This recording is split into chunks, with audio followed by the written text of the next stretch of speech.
Friends, welcome back. അങ്ങനെ വെക്കേഷനൊക്കെ കഴിയാറായിട്ടുണ്ട്. School റീഓപ്പണിങ്ങിന് സമയമായി. അപ്പോൾ ഇന്നത്തെ വീഡിയോയിൽ എങ്ങനെ ഒരു പുതിയ അക്കാഡമിക് ഇയറിന് വേണ്ടിയിട്ട് പ്രിപ്പയർ ചെയ്യാമെന്നും അതുപോലെ തന്നെ സ്കൂൾ റീഓപ്പണിങ്ങിന് മുമ്പായിട്ട് ചെയ്യേണ്ട കുറച്ച് കാര്യങ്ങൾ എന്തൊക്കെയാണെന്നാണ് ഷെയർ ചെയ്യുന്നത്. So let's start. മിക്ക സ്റ്റുഡൻസിനും സ്കൂൾ ഓപ്പൺ ചെയ്ത് ഫസ്റ്റ് വീക്ക് കഴിയുമ്പോൾ തന്നെ അവരുടെ എല്ലാ മോട്ടിവേഷനും നഷ്ടപ്പെടും. ഐ ഹോപ്പ് ഈ ഒരു video through out the year നിങ്ങൾ പ്രൊഡക്റ്റീവായിട്ടും മോട്ടിവേറ്റഡ് ആയിട്ടും വയ്ക്കാനായിട്ട് സഹായിക്കുമെന്ന്. അക്കാദമിക് ഇയർ സ്റ്റാർട്ട് ചെയ്യുന്നതിന് മുമ്പായിട്ട് ചെയ്യേണ്ട കാര്യങ്ങൾ എന്താണെന്ന് അപ്പോൾ നമുക്ക് നോക്കാം. അപ്പോൾ ആദ്യം ചെയ്യേണ്ട കാര്യം choose a place to study. നമുക്കിരുന്ന് പഠിക്കാൻ വേണ്ടിയിട്ട് പെർമനൻ്റ് ആയിട്ടുള്ള ഒരു സ്റ്റഡി സ്പേസ് കണ്ടെത്തുക എന്നുള്ളതാണ്. ഇപ്പം പലരും ഇങ്ങനെ ഓടി നടന്ന് പഠിക്കുന്നവരായിരിക്കില്ലേ, അവർക്കൊരു പെർമനൻ്റായിട്ട് ഒരു സ്പേസ് ഇരുന്ന് പഠിക്കാനായിട്ട് പറ്റില്ല. ചിലപ്പോൾ സിറ്റ് ഔട്ടിലായിരിക്കും, ചിലപ്പോൾ ടെറസിൽ പോയിരുന്ന് പഠിക്കും, ചിലപ്പോൾ ഹാളിലായിരിക്കും, ചിലപ്പോൾ ഡൈനിങ് റൂമിലിരുന്ന് പഠിക്കും. അങ്ങനെ ഒരു പെർമനൻ്റ് ആയിട്ടുള്ള ഒരു സ്ഥലമില്ലായിരിക്കും. പക്ഷേ അങ്ങനെയല്ല വേണ്ടത്. നമ്മുടെ ബെഡ്റൂമിലെങ്കിൽ ബെഡ്റൂമിൽ, അല്ല ഒരു സെപ്പറേറ്റ് സ്റ്റഡി റൂം ഒക്കെ ഉള്ളവരാണെങ്കിൽ അവിടെ നമുക്കൊരു പെർമനൻ്റ് ആയിട്ടൊരു സ്പേസ് ഉണ്ടാവണം. പഠിക്കുന്ന ഒരു കാര്യം നമ്മൾ ചിന്തിക്കുമ്പോൾ തന്നെ ആ ഒരു സ്പേസ് ആയിരിക്കണം നമ്മുടെ മനസ്സിലേക്ക് വരിക. ഒരു പെർമനൻ്റ് ആയിട്ടുള്ള ഒരു ഡിസ്ട്രാക്ഷൻസ് വളരെ കുറവുള്ള ഒരു സ്പേസ് നമ്മൾ കണ്ടെത്തുക. പേരൻസിൻ്റെ മോണിറ്ററിങ്ങിൽ പഠിക്കുന്നവരാണെങ്കിൽ ചിലപ്പോൾ ഹാളിലായിരിക്കാം. അങ്ങനെയായാലും കുഴപ്പമില്ല, ഹാളിൽ ഒരു പെർമനൻ്റ് സ്റ്റഡി സ്പേസ് നമുക്കുണ്ടായിരിക്കണം. അപ്പം ആ ഒരു സ്പേസ് കണ്ടെത്തുക എന്നുള്ളതാണ് ആദ്യം നമ്മൾ ചെയ്യേണ്ട കാര്യം. അപ്പോൾ നമ്മൾ എവിടെ ഇരുന്നാണ് പഠിക്കേണ്ടത്, ഏത് റൂമിലിരുന്നാണ് പഠിക്കേണ്ടതെന്ന് നമ്മൾ ചൂസ് ചെയ്ത് കഴിഞ്ഞു. ഇനിയുള്ള അടുത്ത കാര്യം, നമ്മൾ അവിടെ ഒരു സ്റ്റഡി കോർണർ സെറ്റപ്പ് ചെയ്യുക എന്നുള്ളതാണ്. സ്റ്റഡി കോർണർ എന്ന് പറയുമ്പോൾ നമ്മുടെ സ്റ്റഡി ഡെസ്ക്, അതുപോലുള്ള സ്റ്റഡി എസെൻഷ്യൽസ് കാര്യങ്ങളെല്ലാം ആ ഒരു കോർണറിലേക്ക് കൊണ്ടുവരിക എന്നുള്ളതാണ്. അപ്പം സ്റ്റഡി ഡെസ്കിൻ്റെ കാര്യം പറയുമ്പം ഒരു പുതിയ സ്റ്റഡി ഡെസ്കോ അല്ലെങ്കിൽ എസ്തെറ്റിക് ആയിട്ടുള്ളതോ ഒന്നുമല്ല നമുക്ക് വേണ്ടത്. നമുക്ക് അവൈലബിൾ ആയിട്ടുള്ള സ്റ്റഡി ഡെസ്ക് അത് യൂസ് ചെയ്യുക എന്നുള്ളതാണ്. നമ്മൾ ഒരു റൂമിൽ ഒരു സ്റ്റഡി കോർണർ ചൂസ് ചെയ്യുമ്പം നാച്ചുറൽ ലൈറ്റ് നല്ല രീതിക്ക് കിട്ടുന്നതും ജനാലകളൊക്കെ ഉള്ളതും പുറത്തെ ഒരു വ്യൂ നല്ല രീതിക്ക് കിട്ടുന്ന ഒക്കെ ഒരു കോർണറാണെങ്കിൽ സ്റ്റഡി ചെയ്യുന്ന സമയത്ത് നമുക്കൊരു പോസിറ്റീവ് എനർജി തരാനായിട്ട് ഹെൽപ്പ് ചെയ്യും. ഇപ്പം എൻ്റെ ഒരു സ്റ്റഡി ഏരിയ ഞാൻ സെറ്റപ്പ് ചെയ്തിരിക്കുന്നത് ഒരു വിൻഡോയുടെ സൈഡിലാണ്. അപ്പം നല്ല രീതിക്ക് നാച്ചുറൽ ലൈറ്റും അതുപോലെ തന്നെ പുറത്തെ വ്യൂ ഒക്കെ നമുക്ക് നല്ല രീതിക്ക് കിട്ടും.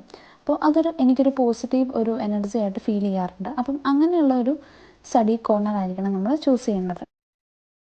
അടുത്ത ഒരു കാര്യമാണ് നമ്മുടെ സ്റ്റഡി ഡെസ്ക് വളരെ ക്ലീൻ ആയിട്ട് വെക്കുക എന്നുള്ളത്. ഇപ്പം ഞാൻ നേരത്തെ പറഞ്ഞു, നമുക്ക് എസ്തെറ്റിക് ആയിട്ടുള്ള ഒരു ഡെസ്ക് സെറ്റപ്പ് ഒന്നും വേണ്ട. ഇപ്പോൾ ഞാൻ ഉപയോഗിക്കുന്ന സ്റ്റഡി ഡെസ്ക് എന്ന് പറഞ്ഞാൽ ഒരുപാട് വർഷം പഴക്കമുള്ളതാണ്. പക്ഷേ ഞാനൊരു വെക്കേഷൻ ടൈമിലാണ് അതിന് വൈറ്റ് പെയിൻ്റൊക്കെ കൊടുത്ത് അതിനൊന്ന് ക്ലീൻ ആക്കി എടുത്തത്. അപ്പോൾ നമ്മുടെ കയ്യിലുള്ള ഡെസ്കിനെ തന്നെ നമുക്ക് വളരെ ക്ലീൻ ആയിട്ട് വെക്കും. അതിന് വേണ്ടിയിട്ടൊരു പുതിയൊരു ഡെസ്ക് സെറ്റപ്പ് ഒന്നും വേണ്ട. അപ്പോൾ ഈ ഒരു വെക്കേഷൻ ടൈമിൽ നമുക്ക് ആ ഒരു ഡെസ്കിനൊക്കെ ഒന്ന് ക്ലീൻ ചെയ്തെടുക്കാം. ഇനി പെയിൻറ്റ് ചെയ്യണമെന്നുമില്ല, നമുക്കതിനെ നല്ല രീതിക്ക് ക്ലീൻ ചെയ്ത് വെക്കാം. അതുപോലെ തന്നെ ഡ്രോയേഴ്സൊക്കെ ഉള്ളൊരു ഡെസ്ക് ആണെങ്കിൽ ഡ്രോയേഴ്സിലൊക്കെ കൂടുതലും നമുക്ക് ആവശ്യമില്ലാത്ത സാധനങ്ങളായിരിക്കും. അപ്പോൾ നമുക്ക് ആവശ്യമില്ലാത്തതും ആവശ്യമുള്ളതുമായിട്ടുള്ള സാധനങ്ങളൊക്കെ നമ്മളൊന്ന് തരംതിരിച്ച് നമുക്ക് യൂസ് ചെയ്യാൻ പറ്റുന്ന സാധനങ്ങൾ മാത്രം ഡ്രോയറിൽ വെക്കാനായിട്ട് ശ്രമിക്കാം. അതുപോലെ തന്നെ നമുക്ക് പഠിക്കാൻ ആവശ്യമായിട്ടുള്ള എല്ലാ സാധനങ്ങളും നമ്മുടെ ഡെസ്കിൽ തന്നെ ഉണ്ടെങ്കിൽ നമുക്ക് ഈ പഠിക്കുന്ന സമയത്ത് എഴുന്നേറ്റ് നടക്കുന്നതൊക്കെ ഒഴിവാക്കാം. അങ്ങനെ നമുക്ക് കൂടുതലും സ്റ്റഡീസിൽ കോൺസെൻട്രേറ്റ് ചെയ്യാനായിട്ട് പറ്റും. അടുത്ത ഒരു സിമ്പിളായിട്ടുള്ള കാര്യമാണ് നമ്മുടെ സ്റ്റഡി ഏരിയയിൽ നമ്മുടെ ഡെസ്ക് സെറ്റപ്പിൽ 1-2 പ്ലാന്റ്സ് ഒക്കെ വെക്കുക എന്നുള്ളത്. ഇപ്പം എല്ലാവരുടെയും വീട്ടിൽ ഇൻഡോർ പ്ലാന്റ്സും കാര്യങ്ങളും ഒക്കെ ഉണ്ടായിരിക്കും. ഇല്ലെങ്കിൽ ഒരു മണി പ്ലാന്റ് എങ്കിലും എല്ലാവരുടെയും വീട്ടിലുണ്ടാവും. അപ്പോൾ അതൊക്കെ നമുക്ക് വെച്ച് നമ്മുടെ സ്റ്റഡി ഏരിയ ഒരു പോസിറ്റീവ് വൈബ് കൊടുക്കാനായിട്ട് പറ്റില്ലേ. ഇതിന് വേണ്ടിയിട്ട് നമുക്ക് ഒരുപാട് പൈസ സ്പെൻഡ് ചെയ്യേണ്ട കാര്യങ്ങൾ ഒന്നുമില്ല. ഒരു പോട്ടിൽ ഒരു പ്ലാന്റ് നമ്മുടെ ഡെസ്കിൽ വെക്കുകയാണെങ്കിൽ അതൊരു പോസിറ്റീവ് എനർജി തന്നെയായിരിക്കും തരിക. അടുത്ത വളരെ ഇമ്പോർട്ടൻ്റ് ആയിട്ടുള്ള ഒരു പോയിൻ്റാണ് സെറ്റ് ഗോൾസ് സെറ്റ് ചെയ്യുക എന്നുള്ളത്. നമ്മളൊരു അക്കാദമിക് ഇയർ തുടങ്ങുന്നതിന് മുമ്പായിട്ട് കഴിഞ്ഞ നമ്മുടെ ഒരു അക്കാദമിക് ഇയറിൽ നമ്മുടെ സ്കോർ എന്തായിരുന്നെന്നും നമ്മുടെ ഒരു ഹാബിറ്റ്സും കാര്യങ്ങളും എങ്ങനെയായിരുന്നെന്നും നമ്മൾ എത്ര നേരം ഒരു ഡെയിലി ഒരു ആവറേജ് പഠിച്ചു എന്നുള്ളതും ഒക്കെ ഒന്ന് അനലൈസ് ചെയ്യുക. അതുപോലെ തന്നെ നമ്മൾ ഈ കൊടുത്ത ഇൻപുട്ട് എങ്ങനെ നമ്മുടെ ഔട്ട്പുട്ടിനെ ഇൻഫ്ലുവൻസ് ചെയ്തു, അതായത് നമ്മൾ എത്രമാത്രം പഠിച്ചു എന്നും അതനുസരിച്ചുള്ളൊരു സ്കോറാണ് നമുക്ക് കിട്ടിയെന്ന് നമ്മളൊന്ന് അനലൈസ് ചെയ്യുക. ചിലപ്പം ചിലർ നല്ല രീതിക്ക് ഹാർഡ് വർക്ക് ചെയ്തിട്ടുണ്ടായിരിക്കും, പക്ഷെ അതനുസരിച്ചുള്ള റിസൾട്ട് കിട്ടിയിട്ടുണ്ടാവില്ല. ചിലർ സ്റ്റഡീസിൽ ഒട്ടും കോൺസെൻട്രേറ്റ് ചെയ്തിട്ടുണ്ടാവില്ല. അപ്പം അതുകൊണ്ട് തന്നെ റിസൾട്ട്സും കുറവായിരിക്കും. അപ്പോൾ അതൊക്കെ ഒന്ന് അനലൈസ് ചെയ്ത് നമ്മുടെ ഈ ഒരു അക്കാദമിക് ഇയറിൽ നമ്മൾ വരുത്തേണ്ട ചേഞ്ചസ് എന്തൊക്കെയാണെന്ന് ഒന്ന് അനലൈസ് ചെയ്യുക എന്നുള്ളതാണ്. എന്തൊക്കെ ചേഞ്ചസാണ് വരുത്തേണ്ടതെന്നുള്ളതിനെ ബേസ് ചെയ്തിട്ടാണ് നമ്മൾ ഗോൾസ് സെറ്റ് ചെയ്യേണ്ടത്. അപ്പം അങ്ങനെ ഒരു ഗോളൊക്കെ സെറ്റ് ചെയ്യുമ്പം ആ ഒരു അക്കാദമിക് ഇയറിന് നമുക്കൊരു കുറച്ചുകൂടി ഒരു മീനിങ് കൊടുക്കാനായിട്ട് പറ്റും. അപ്പം വെറുതെ ഒരു ഗോളൊന്നും ഇല്ലാതെ എങ്ങനെയെങ്കിലും പോട്ടെ എന്നുള്ള രീതിക്കല്ല, നമുക്ക് സ്മാർട്ട് ഗോൾസ് സെറ്റ് ചെയ്തുകൊണ്ട് തന്നെ നമുക്ക് എന്തൊക്കെ കാര്യങ്ങൾ ചെയ്യണമെന്ന് കൃത്യമായിട്ട് മനസ്സിലാക്കാനായിട്ട് പറ്റും. അപ്പം ഗോൾ സെറ്റിങ്ങിനെ പറ്റി ഞാൻ ഡീറ്റെയിൽഡ് ആയിട്ടൊരു വീഡിയോ ചെയ്തിട്ടുണ്ട്. അപ്പോൾ ആ വീഡിയോ എല്ലാവരും കണ്ടു നോക്കുക. അപ്പം ഗോൾ സെറ്റിങ്ങിനെ പറ്റി നമുക്ക് നല്ലൊരു ഐഡിയ കിട്ടും.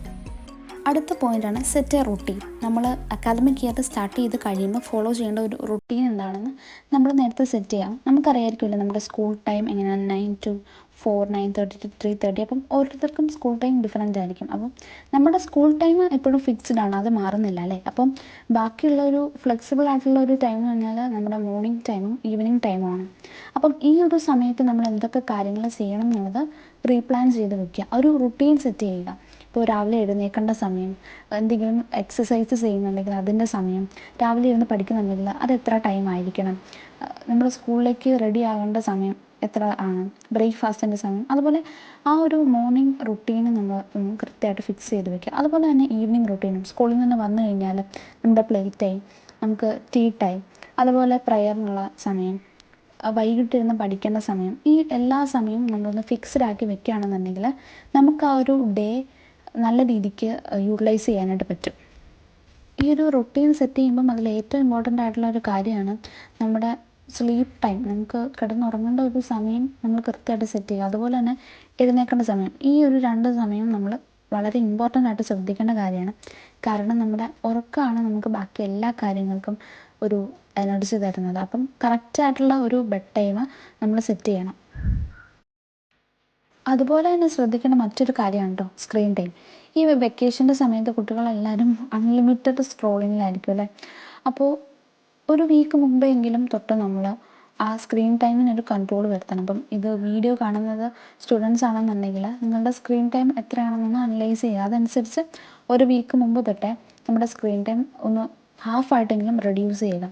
അതുപോലെ സ്കൂൾ തുറന്നു കഴിഞ്ഞാൽ നമുക്ക് ഒരു സ്ക്രീൻ ടൈമിന് വേണ്ടിയിട്ടൊരു സ്പെസിഫിക് ആയിട്ടുള്ളൊരു ടൈം വയ്ക്കാം. ആ ഒരു സമയത്ത് മാത്രമായിരിക്കണം നമ്മൾ ഫോൺ നോക്കേണ്ടത്. ബാക്കിയുള്ള സമയം നമ്മുടെ സ്റ്റഡീസിനും ബാക്കിയുള്ള ആക്ടിവിറ്റീസിനും വേണ്ടിയിട്ട് മാറ്റി വയ്ക്കുക എന്നുള്ളതാണ്. അടുത്ത പോയിൻ്റാണ് സെറ്റപ്പ് എ പ്ലാനിങ് സിസ്റ്റം.